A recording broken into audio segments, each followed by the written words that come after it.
I wanted to share an additional insight on the relationship between bringing Geula and learning about HaKadosh Baruch Hu and exploring the foundations of our Emunah.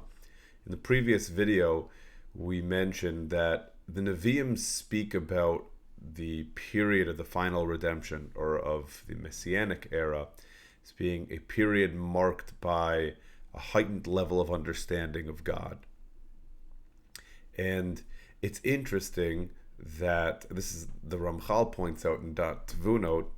It's interesting that really at the onset of our national identity, we had the greatest revelation of God in our nation's history up until that point and beyond. Right? There was never a point in Jewish history where we saw Kadosh Baruch Hu more clearly than at Matan Torah, which creates this very interesting dynamic where we've basically been spending the last 3,000 years just trying to get back to where we started. And it almost calls into question, why is all of this necessary? We started out where we needed to be, only to be knocked down and to work our way back up. What exactly was the goal there? Why couldn't we just stay there? Why couldn't we just stay at that high level of divine revelation and experience what we're anticipating in Yemot Mashiach from that point on? It seems unnecessary, almost cumbersome, to spend 3,000 years just trying to get back to somewhere we already were. So there's an interesting outlook that we can suggest for Jewish history. Perhaps we're meant to see Jewish history as a maturation process of a nation that very closely resembles that of an individual. So what I mean by that is as follows. If you have a child, right? So a child is typically born into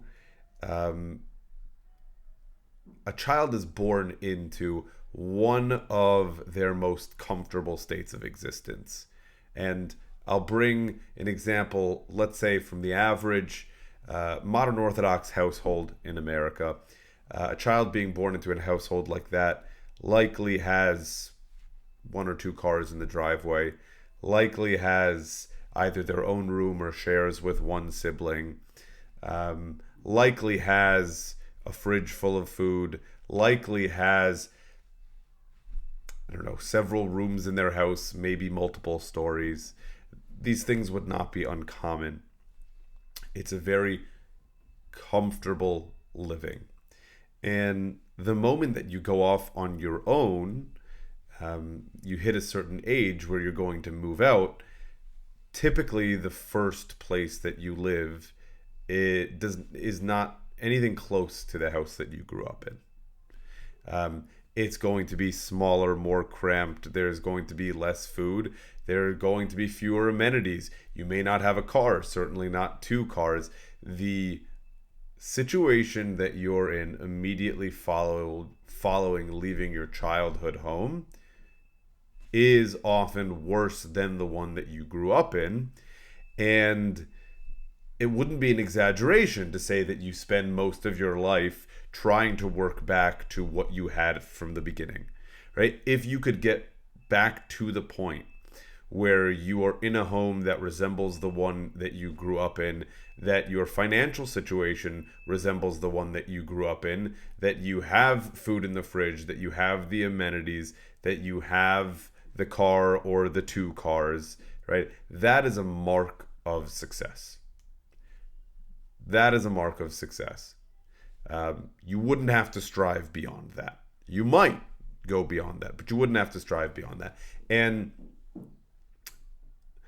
again, the question becomes, if you were born into such a comfortable situation, right, why spend your whole life leaving and coming back? Just stay where you are. Stay where you are. Don't leave. Don't waste your life just trying to get back to where you are now. Just be happy with what you have. And the answer to both questions is that in the beginning, you're born into a situation you don't deserve. You just do not have the capability to facilitate the basic necessities for yourself. Okay, so you get more help from your parents and more intervention from your parents the younger you are, because you can't do anything for yourself. Right, at the beginning, you're fed, you're clothed, you're burped. Right, you physically cannot do any of the basic things that you need to do to survive. As you get older, you can adopt a little bit of independence, but still you're reliant on your parents to basically do everything for you.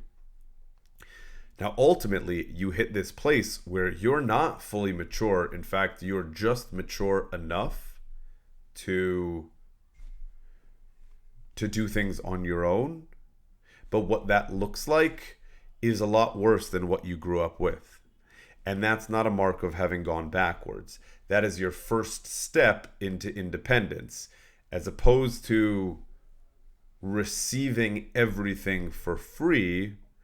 You're now earning a little bit through your hard work, right? So you may have 1% of what you grew up with, but it's 1% more than you've ever earned in your life.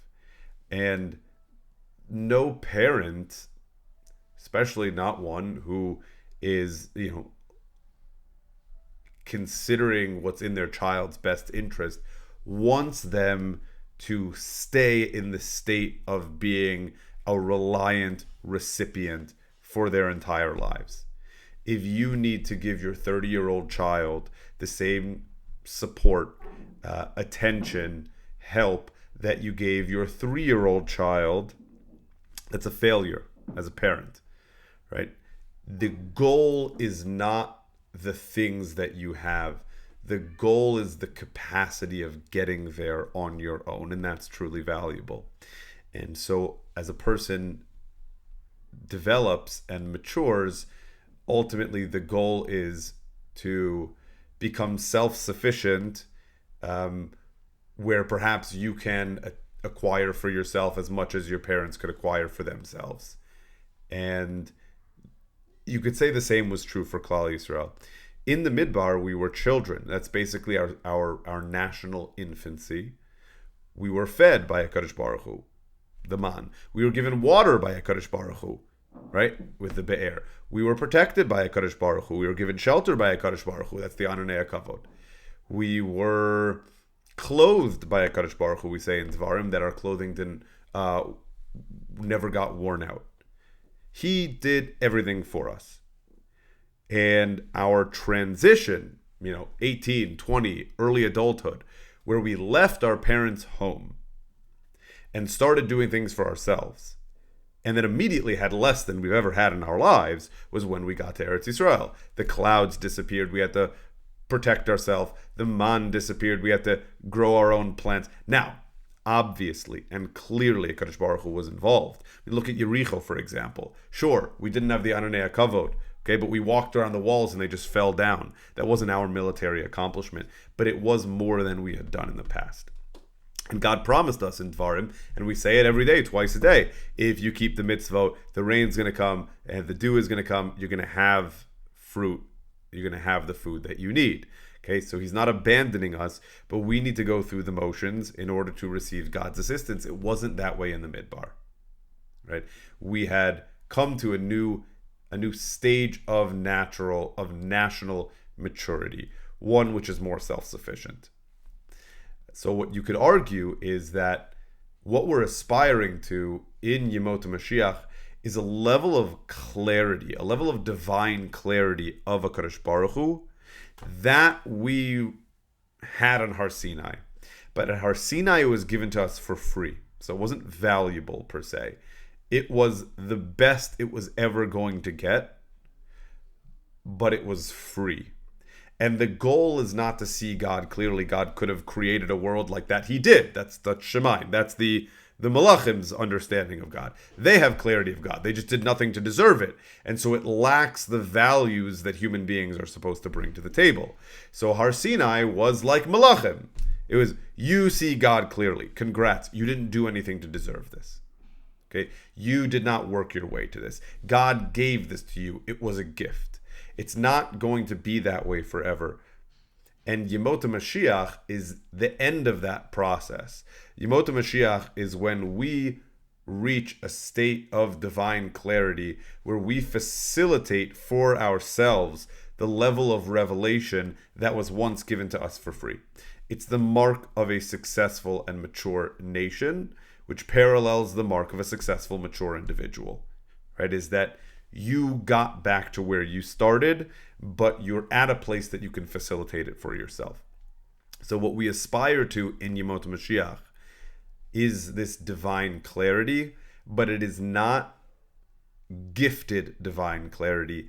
It is earned divine clarity that is achieved through the study and exploration of God and His universe, of the foundations of our Emunah, done individually, right, by each and every member of Klal Yisrael to reach clarity of God on their own. Then they have a deserved revelation back to where we started, but with the value of having achieved it on our own.